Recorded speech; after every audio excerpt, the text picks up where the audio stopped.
إيمان الشيعة إجماعا عدا الزيدية، إيمان الشيعة إجماعا عدا الزيدية على أن الرعد إذا ظهر في السماء بخلاف البرق، بمعنى أن الرعد صوته، شوف أنا بقولها إيه، صوته، يعني يقول لك ساعتها علي بيلقي السلام، الرعد ده صوت علي، صوت علي، مش الصوت بالسين، لا بالصاد، هو صوت علي. لذلك إذا مر شيعي في العراق أو في مصر أو في أي بلدة من التي بها شيعة وسمع صوت رعد يقول عليك السلام يا أمير المؤمنين، ما هو عنده رعد ده علي بيتكلم بيقول له السلام عليكم، بحييه هو بس. ولذلك فإن الشيعة إجماعا عدا الزيدية إذا مشوا في مكان وسمعوا صوت رعد وعليك السلام يا أمير المؤمنين. أما إذا سمعوا صوت البرق، البرق هو صوته،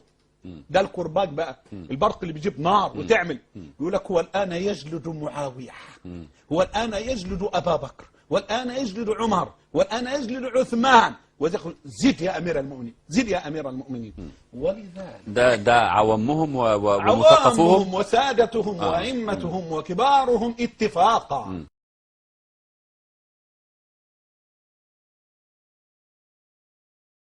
يمكن وصلكم رابط اليوم البارحة هيك، الرابط رجل يفترض أن يكون عالم، هسه ما أقول عنه عالم، يفترض أن يكون عالم، وده يتحدث مع مذيع بإذاعة قناة تلفزيونية،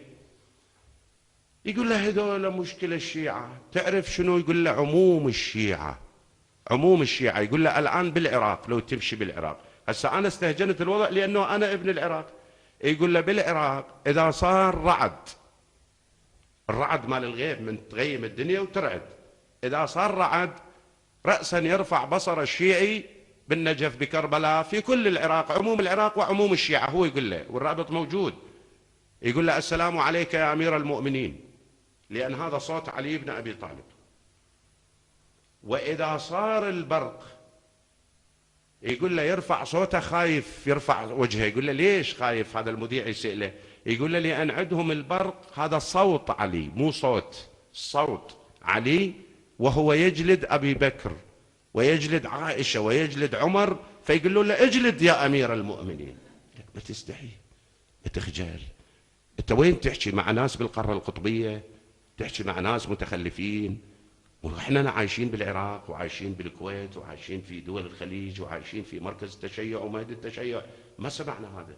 ما فرد يوم من الأيام صار رعد وقلنا سلام الله عليك يا أمير المؤمنين لو صوت علي يجلد عائشة ويجلد هذه.